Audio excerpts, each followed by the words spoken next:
Good evening, good afternoon, ladies and gentlemen. Welcome back to another episode of High Top Sports. Today we are live from the studio with the man, the myth, the legend, Cody, a.k.a. the Professor. And he has a few guests with him as well. He's got Cardinal the Bird in the background. So hope you guys are going to have a good show today. Professor, how you doing? You're on the road today. That's why the new scenery for you. Yeah, so on vacation a little bit. Sorry about the birds, but we're living in nature here down in the Gulf Coast. It's a beautiful day, rinse and repeat like always. I love it. I know you're down there in Biloxi. You got a little gambling going. I know you're probably pretty fired up about that. Did you do any gambling yet, or I know you kind of just got there yesterday? So No, that's coming. That's coming later this week. We're gonna go hit the casino a little bit. Ricky, I see Ricky's in here. We got an hour till the Heat kickoff. But Ricky, we gotta hit Biloxi up, bro. The casinos there kind of far, and it's not as far as the Vegas. And the hotel's like $80 a night. So I need to check that out. We got Tiffany Burnett says the Professor. I'm assuming that's the missus. And Mama's in here with us as well. Make sure you guys show some love, drop a like, subscribe. We have a jam-packed show for you guys today. Bradley Foot says Duval's here. What's up, big dog? We're going to talk about Jaguars minicamp. We're going to talk about Calvin Ridley and the season that we're expecting him to have, and who else is talking about him having a potential massive season. And then the favorites. How many games are the Jaguars' favorites this year? How many times are they underdogs? How does Vegas view the Jaguars in this upcoming season? Going to be huge.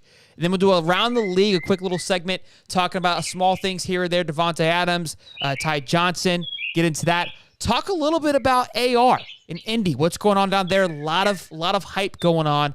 And then we'll talk about Pat McAfee selling out and your guys' thoughts and our thoughts. Romeo and Juliet. What's up, Soily? Stephen Hawley. Muddy says ready for the Heat to play Denver. At this point, I mean, it's right. Like, let's just move on. Eastern Western Conference Final. It's a wrap, boys. Jimmy B's not here playing games. It's Jordan's son, and he's showing it. So game's at 8:30. So we make sure we're done before that, Cody. Okay.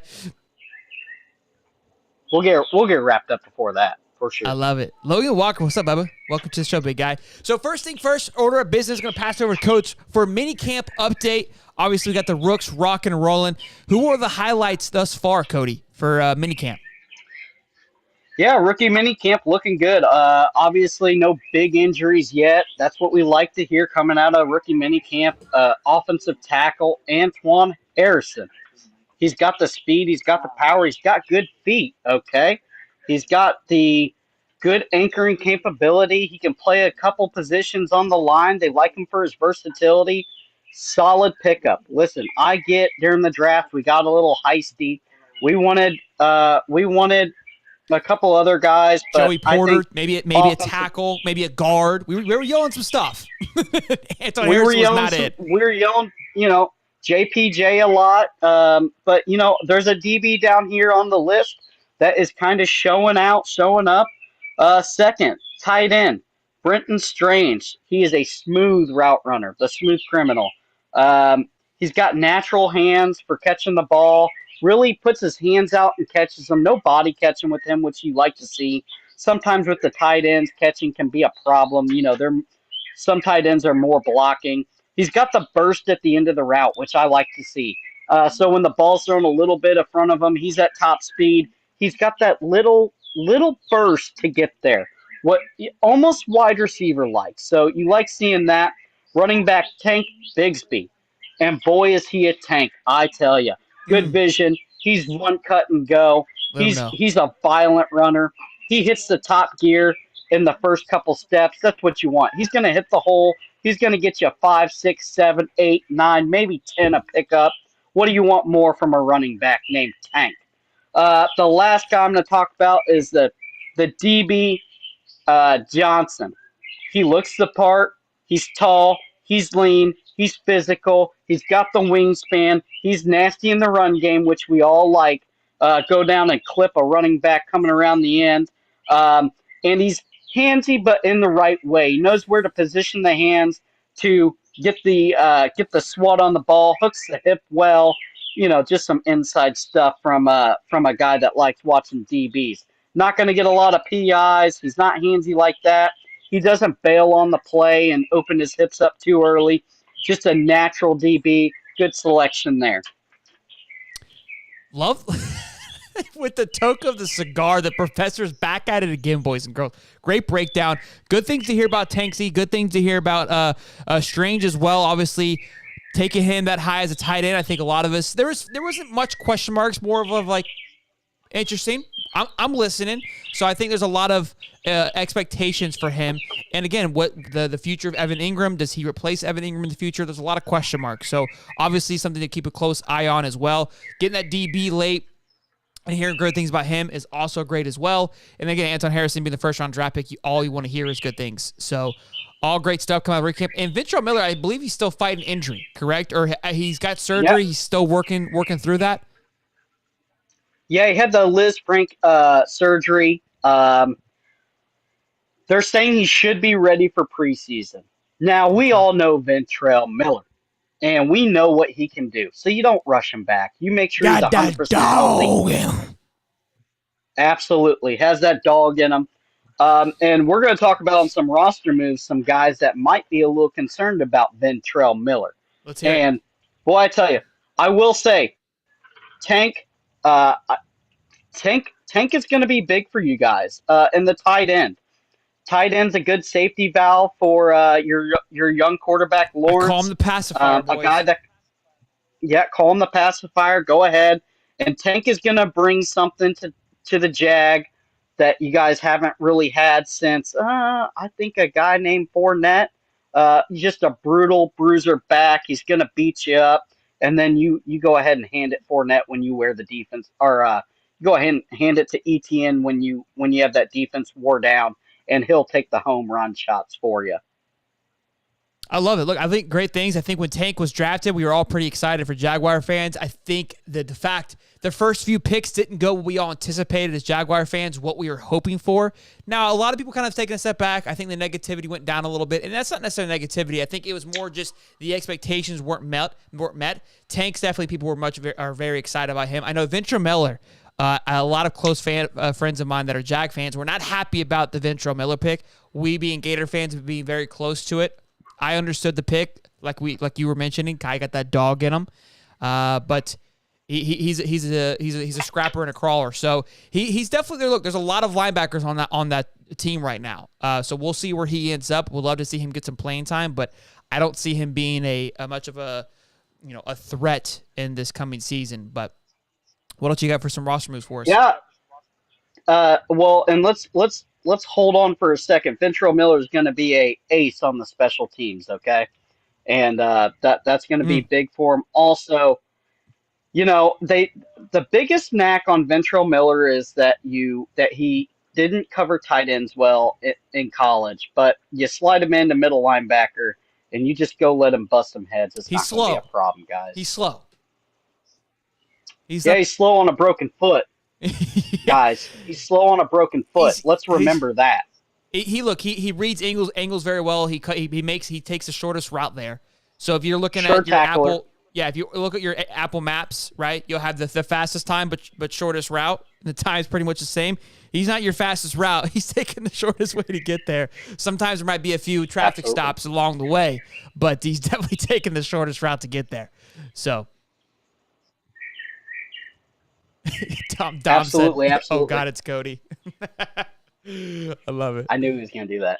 Yeah, Cody was prepared for you. What else you got, big dog? If you want to move on to roster moves, yeah. So Jags signed Willie Taylor from the XFL Arlington team.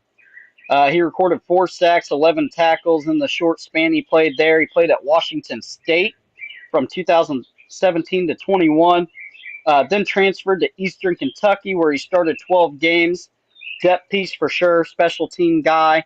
But we're going to get down this list, and on the show, we're going to talk about some guys we're worried about. And they're in the linebacker room, and they're in the wide receiver room. And in these roster moves, you're going to see that they hit that heavy.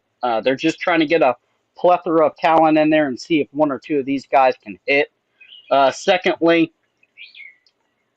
they put wide receiver Jaylon Moore on IR, so he will be effectively off the 53-man roster. He will not count for a spot and he will be on the IR roster.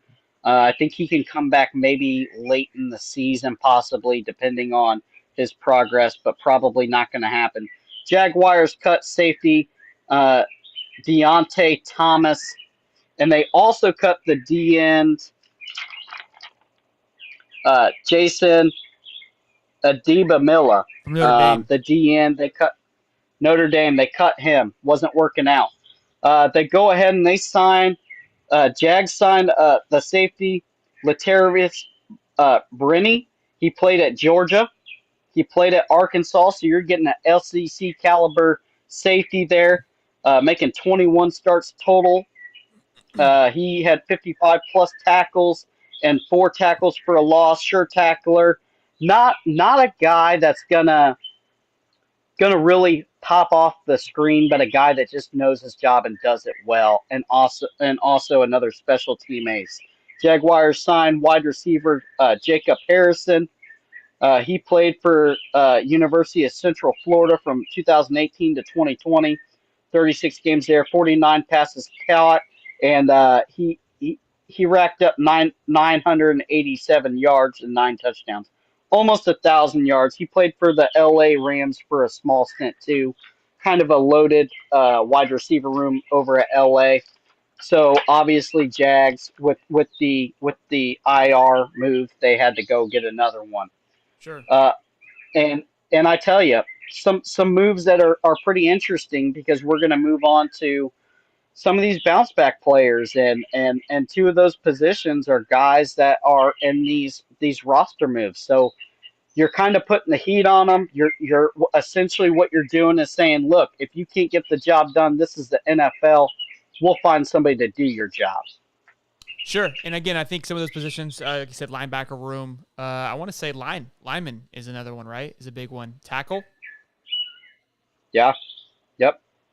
So absolutely. A lot of big moves. Obviously, you're kind of just getting through rookie minicamp, so we wanted to talk about that a little bit. But something interesting happened this past week, and I want to go over that. Obviously, Calvin Ridley signed this past year with the Jaguars after being off for a year due to gambling while he was on the Falcons team. Davante Adams rings a bell.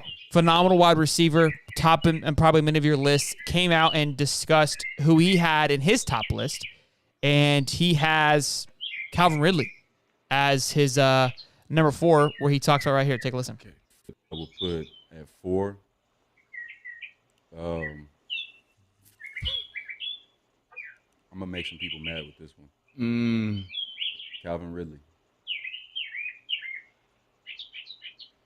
Okay. Explain this. I mean, you can say whatever you want about last year. They ain't got nothing to do with football. And it was silly anyway. Right. But he's gonna be back this year, and I think that he's gonna have a really, really good year. And at receiver, as you know, we don't control everything, so we control our tape.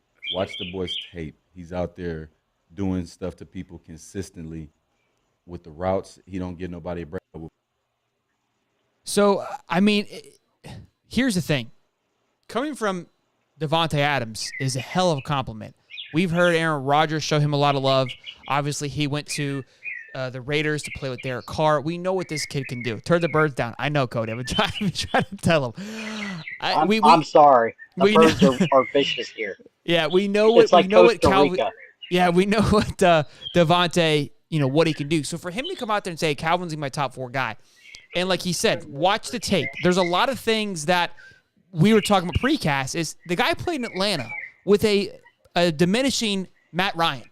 He played in Atlanta with a old ass Julio Jones. He played in Atlanta with a broken Todd Gurley. He played in Atlanta with a weak offensive line. So you got this kid coming out of college. Terrible. From Alabama, right? And he honestly, the guy resurged the Falcons' offense to a certain extent. And look, nothing against Matt Ryan, Absolutely. but he was definitely on the end of his career. You didn't get prime Ryan, and you didn't get prime Julio, who obviously would take on some of the double teams for you, right? And he was a massive producer for fantasy football, right? So you're not drafting the guy if he's not doing anything. Now he's going to be on a team coming off of a year of obviously being suspended, going through the mental stuff that he's going through. He's obviously been dealing with mental health issues as well. He's on a second chance, And something about a second chance, what that does for people is absolutely huge as well. That's number one. Number two, he's coming to a Jacksonville team that just had one of the best years that it's had in a very long time. Not just winning-wise, but just offense production-wise. Now you team him up with Christian Kirk, who had a phenomenal year. Zay Jones, who had a phenomenal year. Evan Ingram, who had a phenomenal year. Okay?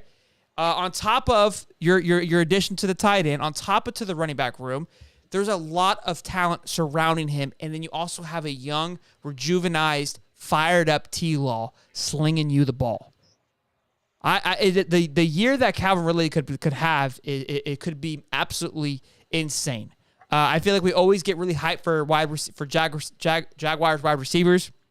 If there's a year that the hype should be solidified, I believe that this year is going to be the year. I think, and with how much talent is surrounding Trevor Lawrence, everyone is just going to be able to finally find their rhythm more than what they did last year. So, and again, Devontae Adams, the man's over here speaking the truth. What does he have to gain? I think that's where it's coming from. It's almost like it's coming out of left field to a certain extent by just Devontae Adams pulling that out of his pocket. You know what I mean? Because the guy was like, explain that. I don't know who was interviewing him, but he was shook from the answer. Because you don't think Calvin Ridley is a top 4 wide receiver in the league when you got Justin Jefferson, Stephon Diggs, Devontae Adams, Cooper Kupp, right? Jamar Chase, Tyreek Hill, Jalen Waddle. I mean, the list goes on, and this guy pulls out Calvin Ridley. Well, I'll tell you this. Another guy that likes him a lot is the former Panthers wide receiver, Smith, that is doing that wide receiver breakdown now. Yeah, likes him a lot. He likes his route running ability, likes the separation he gets. And he said, quote, I read it somewhere, he's young but has that savviness of a veteran and that savviness to get open. And that's high praise from a small guy with not elite speed that had to use that savviness his whole time in the league to get open. Cody's preaching the gospel today, boys. You know what I'm saying? Hey, I'm just locked in. I'm just locked in on Jaguars. You know what I mean? No, I love that. Yeah. That's a solid point there from Steve Smith. Again, having that swagginess of a veteran, I think that speaks volumes. And again, those are two massive compliments from two phenomenal wide receivers that are throwing this guy praise. And for what reason? They don't have a reason to, but just to be perfectly honest and blunt with them. So, look, I think a lot of people, I haven't been as high on this, but I know a lot of Jaguar fans have been really excited about the Calvin Ridley addition. These comments had me more excited, to be honest with you. I probably wasn't excited, but now, again, I think just thinking about it and understanding what's being put in place, and I think we were really frustrated with the lack of defense additions with the draft, with defensive linemen, the cornerback position. Jaguars feel pretty comfortable with what they got for a reason. And it goes back to kind of what I always say about the Florida Gators and Billy Napier. I trust Dougie P. You know what I'm saying? I think the guy knows what he's doing. Well, and he's going into an offense that is gonna do things to get him the ball. He's gonna get the tunnel screens. He's gonna get the slant passes. They're gonna feature him. Doug P's got a small mini playbook just wrapped up for Calvin Ridley. They don't go and take a guy like this if he didn't. If Doug P's not banging on the dang table saying, look, we got to go get this guy. This is our Debo.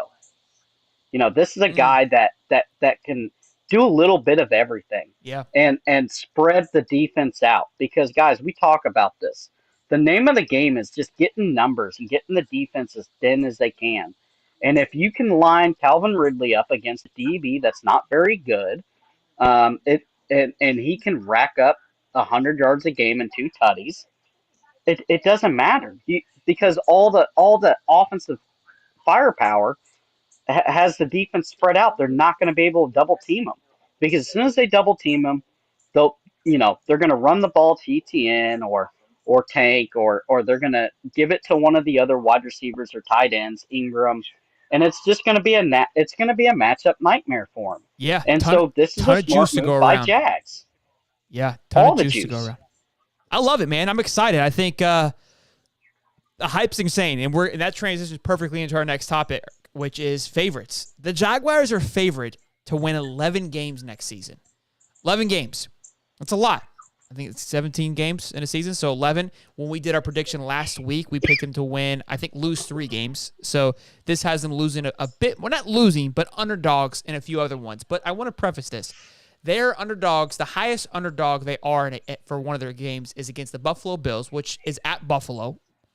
Reasonable. 3.5. We spoke on our show before this. Hold on. Buffalo Bills is at London. The second week they're at London. Oh, you're right. That's why it's so short.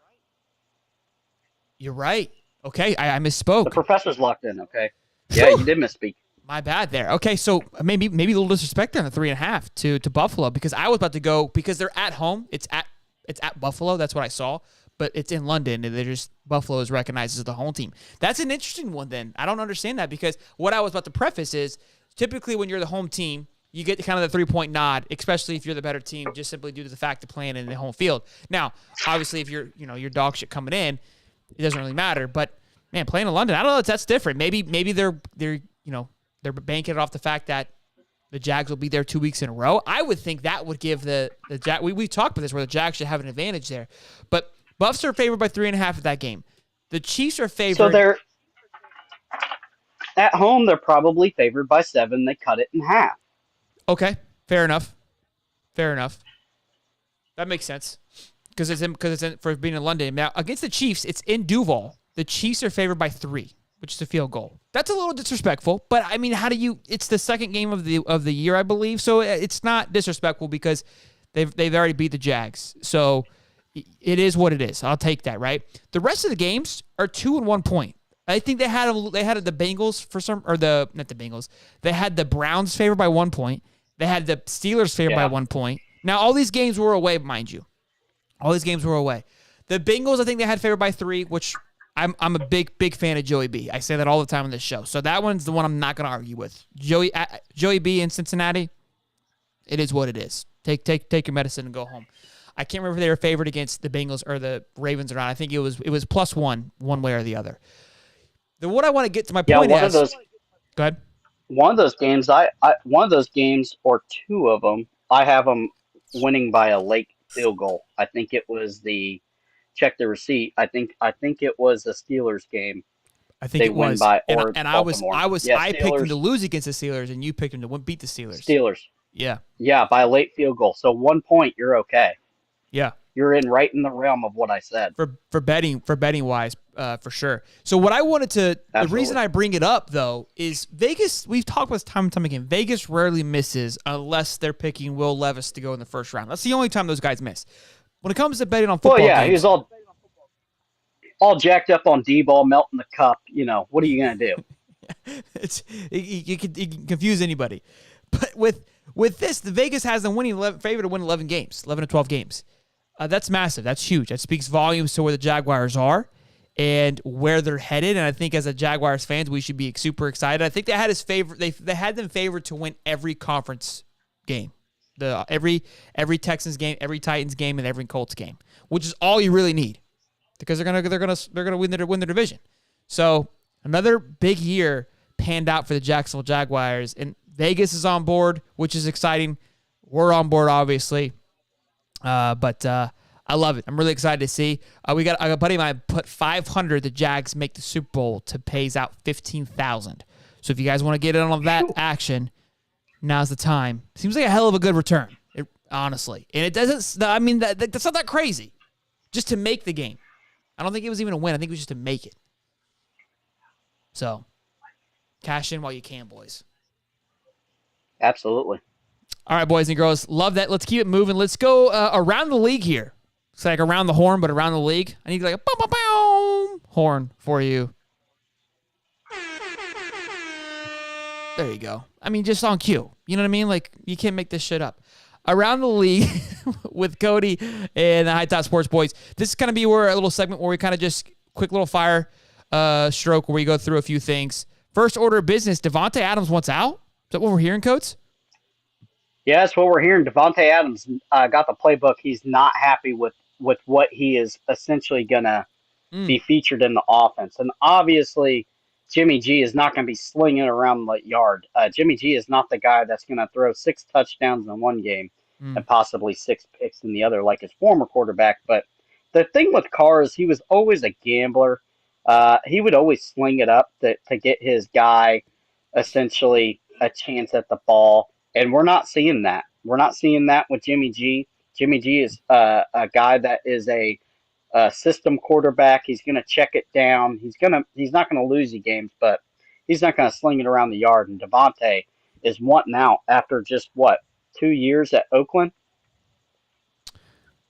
Not much, but again, he went there for Derek Carr, right? His college quarterback. So now he's gone. Remind you too. So a couple things here. Jimmy G, like you said, isn't throwing for 6 yards or 6 touchdowns and 300 yards. I love Jimmy G. I think he's a great quarterback.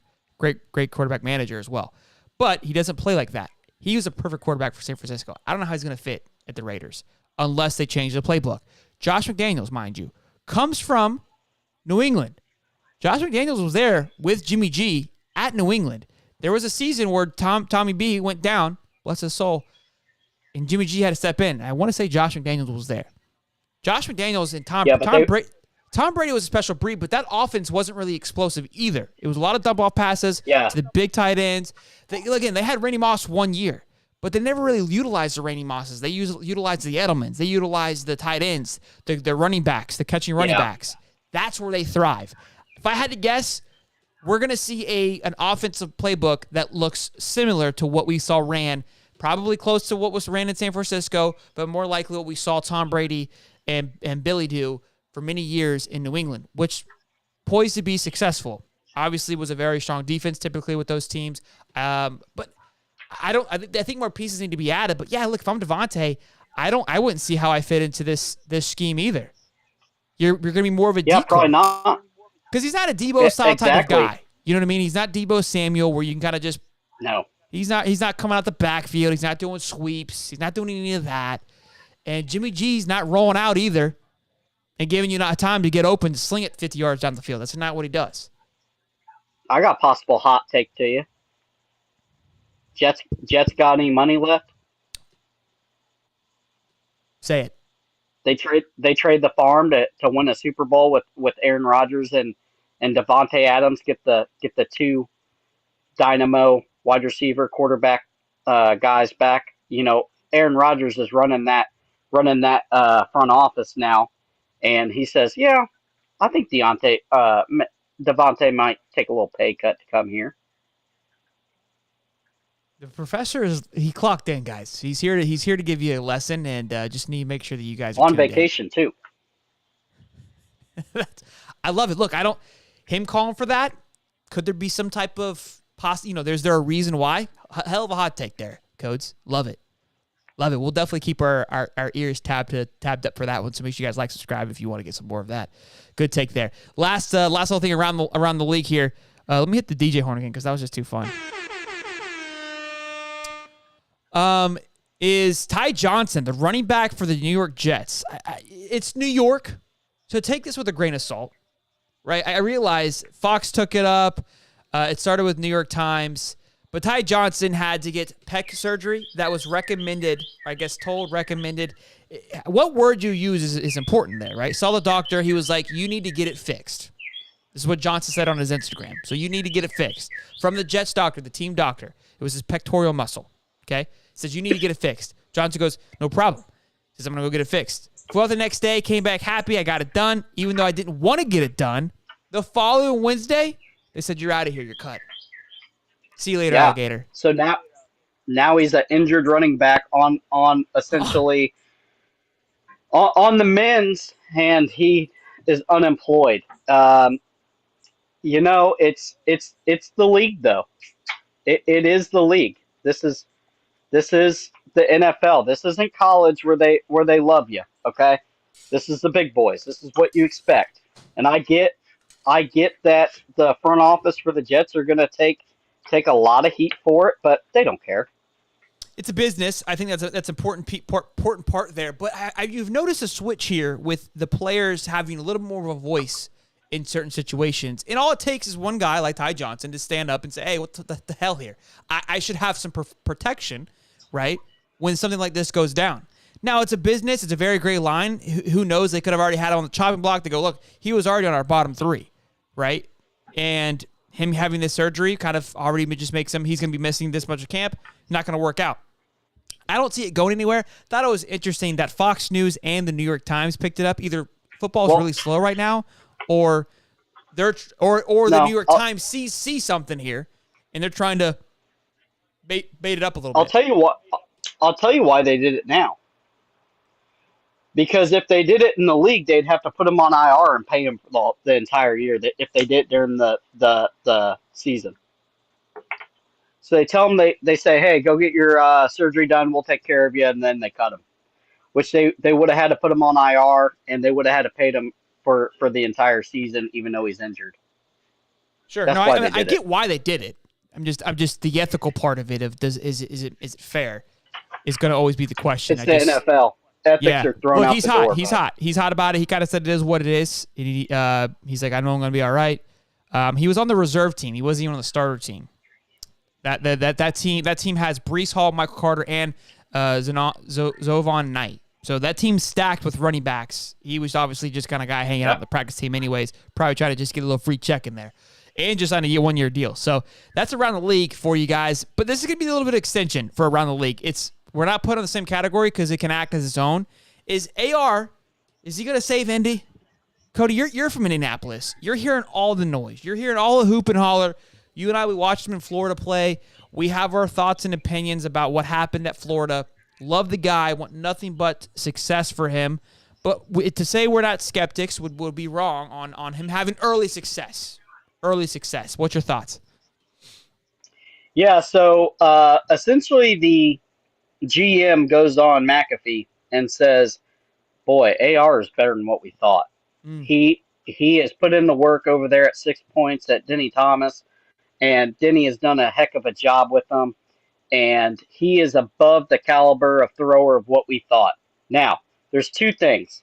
Yeah, as a GM, taking a guy that we have seen every game struggle, highs and lows, you're gonna say that because you just put your first round pick to him, and those guys need to play day one. That's like a 5-star in college. You expect those guys to play, and so essentially they're gonna pump up as much AR stock that is possible. Now, am I saying that Denny Thomas didn't do a hell of a job with them?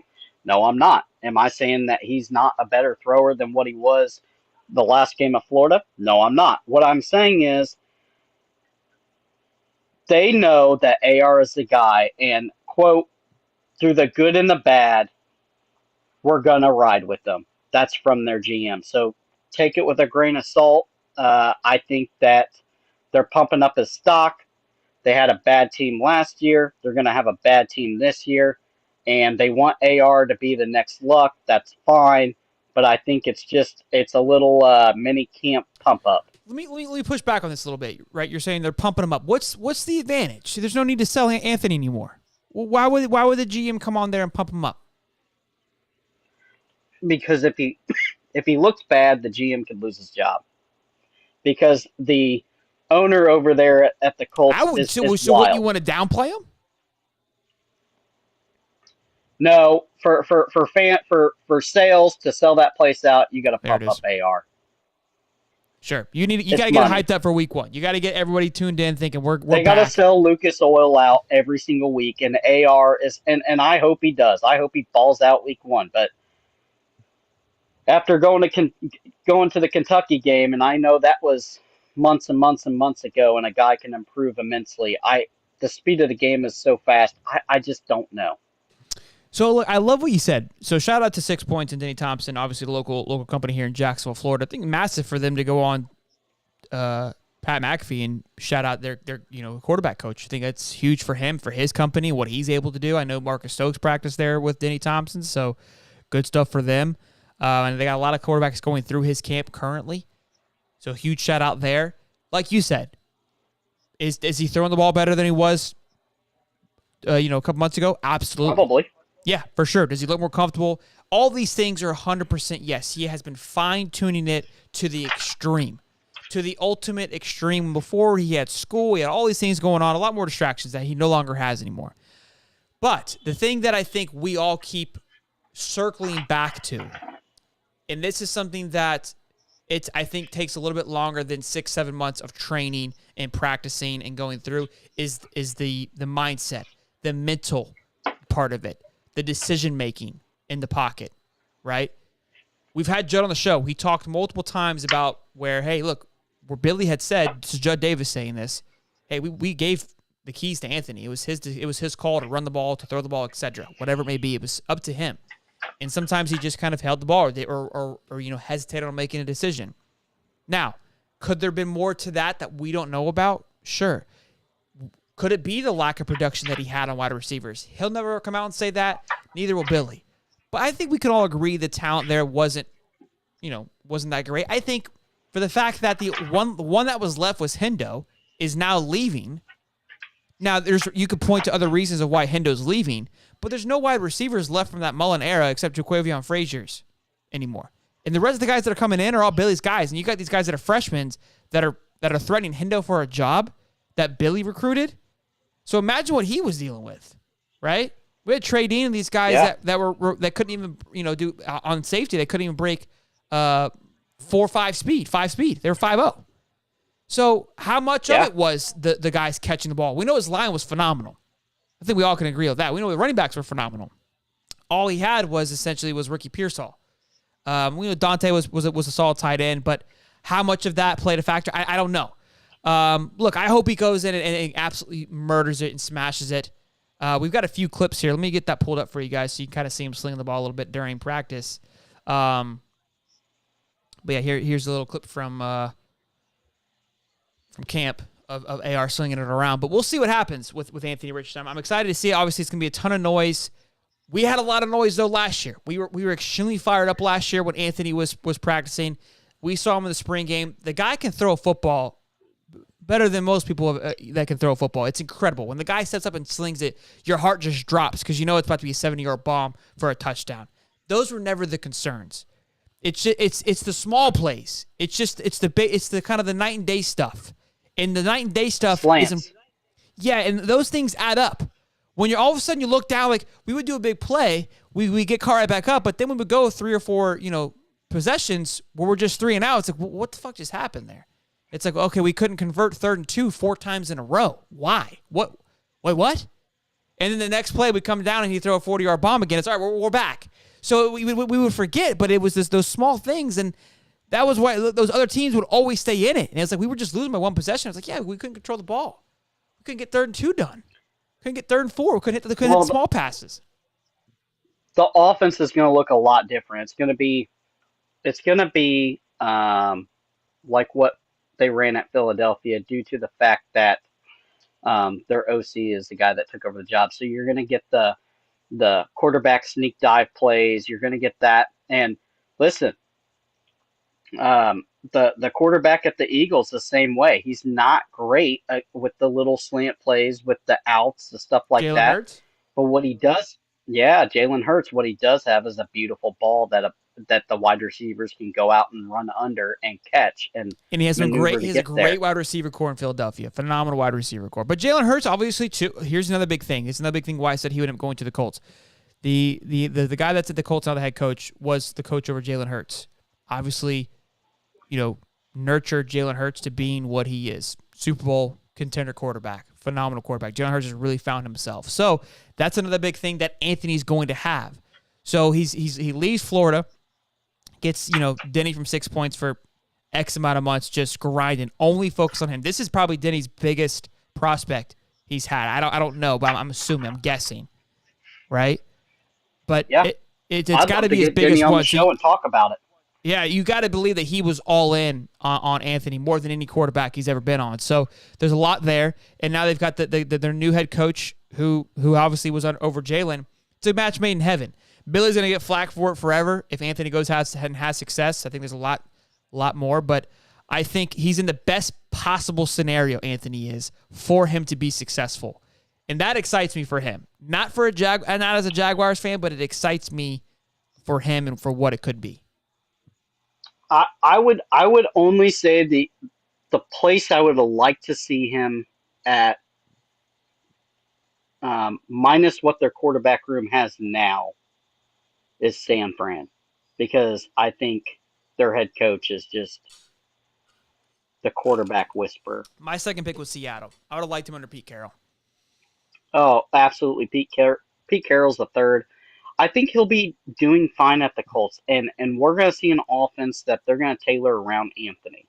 Um, and Billy Napier runs an offense more like what we talked about with the Garoppolo deal, where he's Yep. a system quarterback, and Yep. Billy Napier New wants a system England-ish, quarterback, San Francisco-ish. New England-ish. Yep. Kirby Smart at Georgia. You know, he Sure. won two natties with the mailman, the doctor, I call him, because that's the only guy that goes to college for 7 years, and Stetson Bennett. But man, I tell you, I hope the best for him. I hope they get that O line better, and we'll have to see. We will talk about this every week during the NFL Oh on yeah, it's the gonna be it's the gonna be a AR blast. update. I mean, he was the hot topic during college football, and it's just so fun to watch. He's so electric. I mean, from CJ and Bryce Stroud, you expect it, so there isn't a lot of hype there. Will Levis is going to have some hype just because of the whole draft day drama that went down. Stetson throws one pass, and he goes viral for LA. I don't think so. But he did. Oh, he did? Yeah, he went viral on that one pass he threw. Yeah. I didn't even see it. Oh. Well, I mean, it's all they got right now, so they're trying to pop it. LA does a good job of their marketing, so they'll definitely Hollywood it up, to say the least. But again, a system that doesn't need an all-star. Sure. Yeah, they just need a guy to exist and get it done. Yep. It's a good one. Buddy says, I'm pretty sure Stetson Bennett was Matthew Stafford's backup in Georgia 2008. That's gold right there. All right, boys, last topic here. Pat sells out. So this has been obvious. I mean, everybody's talked about it to this point. We've dabbled in it a little bit. Everyone and anyone has spoke about this. But it's just that he's getting a ton of heat. I mean, he is getting just thrashed for this. And Cody and I were going back and forth on it of like, is it that big of a deal? Is it not? And we kind of came to the conclusion that, yeah, I see why it's a big deal. The money is a big factor. I think there's a lot there that we don't see, and everyone's like, money isn't everything. I don't disagree. I think Pat was well off. AJ Hawk was well off. He's got a lot of his boys, though, that probably weren't as taken care of, that he could have maybe, would like to do a little bit more. So I think we have to take a step back. And it's like not just Pat. He's taking the brunt of it, but I gotta believe that it was, hey, the 6, 7, 10 guys, that are sitting at the other tables behind the studio, they're like, we'll get an increase of another $1 million or $2 million a year. Pat, we need to do this. Or more. Yeah, this is life-changing money for us. Like for you, like sure, it's more money. It's just you're now paying for your great-grandkids' future, but this is for me now, and we need this. And it's like, look, if you're Pat and you got that, it's like, damn. But also, right, and this is what we talked about. And here's my metaphor that I compared it to, right? When we were trying to break it down of what this is. I compared it to the Game of Thrones. So ESPN is King's Landing. They've owned it. They've been there forever. And everyone around them kind of evolves around them. And nothing goes past King's Landing, aka ESPN, without going through. Pat McAfee represented Jon Snow and Dany, right? The rebels. This is how it should be. You should be able to do this. You should be able to do that. Right? The new wave coming through. They were bringing everybody together, the wildlings together. They were bringing all sorts of people together because they were themselves. They were just doing what they felt was right, and people got behind that, and they loved it, and people were literally dying for them to support these people. And that was Pat. Yeah. And Pat basically went to King's Landing and was like, hey, you guys want to just team up and just keep it King's Landing, and we'll just expand this? And now it's all the small people, the wildlings, and everybody else was like, what the hell are we fighting for? So that's where I think Pat's missing out, is like you left the little guys out there. And it's like you say you won't change, but it's already changing. You can't say fuck. Yeah. From a show that says fuck 25 times an episode, I counted one. I literally watched an entire episode and kept a tracker. They said fuck 25 times, and they were perfect fucks in there, okay? You can't just use that all the time, but they were just perfect fucks. All right. And so when you have that and you go to not being able to say that, I mean, it does take a little bit out of the show. And, it's going to, the guest that he has on, it's going to affect them. And guys, Sure. me and Shelton talked about this. You know, uh, Shelton and I have kind of uh, created a relationship over a couple months, several months. And when Shelton's feeling a little bit down, who do I send you for the goal? Pat McAfee, right? Sure. On subscribers. Absolutely. And it feels maybe to us in the industry that we're in, we feel like the the the the, the savior, the golden knight has kind of just turned to the dark side. And I get the flack that he's going to. But you have to remember, if somebody came to us and said, "Guys, um, with High Top. You, Holly, Dave, and Shelton, and the professor, we're going to give you $150 million for 5 years." Boy, it's hard to say no. It'd be tough, man. I think that's the part that people are misunderstanding. But like what you just said, of it was a place for all of us to go to and escape. And he keeps hitting the horse of we're not changing. But mind you, remember when they were at the college football championship and he did like a segment Yep. for ESPN as the Pat McAfee show. And he said, "Hey, I would like to thank college football for allowing me to penetrate you and be inside all of you all season long." A sexual innuendo there. But he got dragged afterwards that he took Yeah. on the chin very maturely on his show. No big deal. Nobody cared because the people that watched Pat McAfee were like, "Fuck yeah, we know it. We loved it. That's why we watched that. That's why we watched that segment of Pat McAfee. The reason why we're there is Yeah. for that. We don't watch ESPN because I know I'm going to get the same cookie cutter bullshit. I went there for Pat. Well, now Pat's going to get dragged if he does this again. Fine. However, ESPN is like, "Hey, Pat, come here. You got to be, okay? All right? You can't do that." And so next time, Pat's going to be a little more And reserved it happens. when he says something. It And for happens the in fact waves. for the fact that you can't say fuck, right? Like that is a natural saying. That's a natural part of your dialogue. And now you will have to second guess it. So now you're going to reiterate that sentence to not say fuck when normally you would just let it roll at the tip of your tongue. And that's the part that I think he's trying to defend. Sure, they're still going to have their shows. They're still going to do this. I love what he's saying. He's already turning into ESPN. He's selling us something that isn't true. You're selling us something that's not going to happen. And the reason why ESPN is dying, the reason why ESPN is at your door, and I think this is where we're all saying, is like, if ESPN is willing to pay you, a guy that started a podcast in his basement, basically, with no pot to piss in, you tell me all the time, they are almost failed. ESPN, it's owned by fucking Disney. Out of the 4 companies in the world, ESPN is absolutely massive. They know nobody watches their dumb-ass controlled show anymore because everything is just basically done down to a filter. And it's just controlled political pushing agenda. It's not just sports anymore. It's not the good old-fashioned ESPN, right? And we know that. If they're knocking on your fucking door, you're doing it right. The people will bring you to the top. You have an opportunity to take down the beast known as ESPN, and you just made them stronger. And the rest of us are just like, fuck, we almost had you. Yeah, so write the receipt. And 5 years is when ESPN knocks on our door, we'll have to dabble it out. And boy, I Damn. tell you, another thing with ESPN, Cody, used to- Cody, I call you, hey, we fucked up. ESPN Yeah. just called Cody. They said 200 million. I know we just went on that rant about Pat, but I gotta be honest, buddy. I signed the check. Your check's already in the mail. We write it down. Yeah, I get that. Yeah, and I get that. And guys, you're talking about the little guys that you don't see, the guy that's running the camera, the guy that is doing all their stats behind the scene. He's gonna pay the boys. Those are And the guys that I won get here. that. Yeah.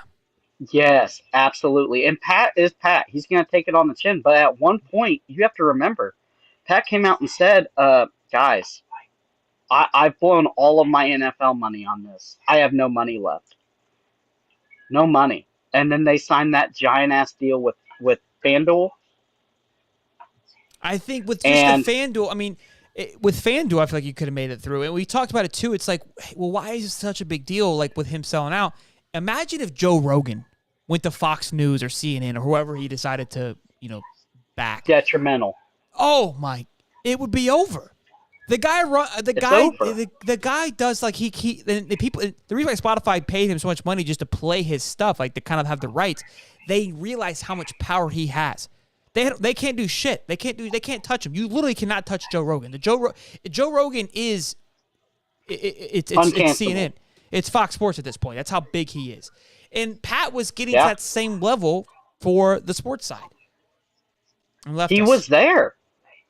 I don't know if he was there quite yet, but he was sniffing it. Joe is on a level that I don't think we can even truly grasp. Like here's why I know Joe's bigger, because Mr. Beast, who's a pretty big fucking deal, who has like the top 3 most subscribers of all time, said he's like, I went on Joe, and people were like, oh, you're Mr. Beast from the Joe Rogan podcast. Like that doesn't happen. Like Mr. Beast walks around, it's like, oh, it's Mr. Beast. But when you went on Joe Rogan, your audience expanded, and it's like, oh, I know you from that. It's like, that's how big Joe Rogan is. Like, it's ridiculous. Mr. Beast wouldn't go on Pat, like, oh, I saw you on the Pat McAfee. No, that wouldn't. He's not there yet. Yeah. He's close, though. I will say this. My closing thing for the Pat deal is we're going to have to see how much the show changes, and is he going to be able to still take jabs? He has the Mad Mel Kiper deal where he has Ty Schmidt go on and can you make dog fun of your Mel, employees like Mel we do Kiper. here on High Top? Can you? Probably not. Not when you're paying Mel Kiper It's HR. $5, $6, $7, $8 million to essentially get 2 out of 32 draft picks, but the professor was 23 out of 32. But that's besides the point. It's neither here nor there. Exactly. Andrew says he would make more money and have more control if he just did his own thing. Yeah, look, I think that's like what he does by selling to ESPN is he loses the risk. I think sometimes people forget, because people will complain like, oh, the CEO makes all this money and I'm making this. Well, you have to understand the CEO is taking on all the risk. They take on the risk of the pumping it out there, producing it. So he now has removed that risk from him. So there's a big factor to that. And mentally, I'm sure that it's a nice thing to lift off his chest. But guys, great show. Hell of a show on this Sunday afternoon. We'll be doing this every Sunday at 7:35. I think that's going to be our locked-in time moving forward, unless the football season varies that a little bit. But I think it's a healthy time. We'll probably do it's going to be the hour before the late night show, because the late night NFL kicks off right now, and we're ending right now. I mean, can you talk about a better segment to transition into? Perfect. So we're fired up for this show. Where obviously it's going to ramp up as the season gets going. The Heat play in 2 minutes. Just want you all to know real quick here, boys. Okay, Jimmy Butler is fucking him. I'm sick of him not getting respect. The fact that we continue to talk about Joel Embiid, James Harden, Jason Tatum, LeBron, and we don't even bat our eyes at Jimmy Butler. Like he's just like some just walk in the park. The guy is an absolute killer. If you watch what he did in Game 2, where he literally took it over after Grant Williams thought he was him and got in Jimmy's face, and Jimmy literally said, "Give me the fucking ball, it's over," and then went on a 29-4 run the last 6 minutes of the game. When's the last time we've seen that? LeBron, look, I'm a big Miami fan. LeBron did that with Miami. Curry, maybe. But it wasn't ever Curry, though, because it was the Curry. You had Clay, you had Draymond. And company. You had in company. You didn't have just one guy. We haven't had this in a very long time because of these big threes. Miami doesn't have a big three. They don't have their team is full of undrafted guys. Bam Adebayo is a star. Go ahead. Yeah, the last guy I saw take over a game, rest in peace. The Black Mamba. Yeah, you don't see that anymore, Kobe. dude, because the teams are so stacked. Giannis maybe a little bit, but he had Middleton. He had some company pieces. And look, I'm not saying the rest of the team didn't play for Miami. They 100% did. Yeah. But it's been a while where you literally are watching the TV and your eyes are just it's like the button, you have autofocus locked on, trackers locked on, and it's just on Jimmy. And your eyes are just where is he going? Because you know the ball is going to be in his hand or he's going to be guarding on defense. We haven't seen that in forever. Nikolai Jokic, obviously phenomenal player. He does it just smoothly though. Like you don't even know the guy's on the court. It's like he's the funnel. Right? No disrespect for him, but it's not the same. It's not the same. LeBron doesn't have anymore. LeBron's old. That's why they're down 3-0. He just ain't it no more. Show the man some respect. It's Timmy fucking Butler, okay? The guy's in the next best thing since sliced bread. We'll see you in the finals. We're coming for you, Jokic, okay? We want the nugs. We want the nugs. Yeah. Get your brooms out, boys. You guys have a great night. You guys have a great Sunday night. We'll see you live Wednesday, 8:35. We keep the show rolling, boys, okay? The show goes on. Phenomenal fucking show, Cody's Professor, as always, boys. Thank you for the birds for shutting up for the last half of the show. Much appreciated. Love you guys as always. Yeah, sorry guys for the birds. Until next time, I'm Sheldon.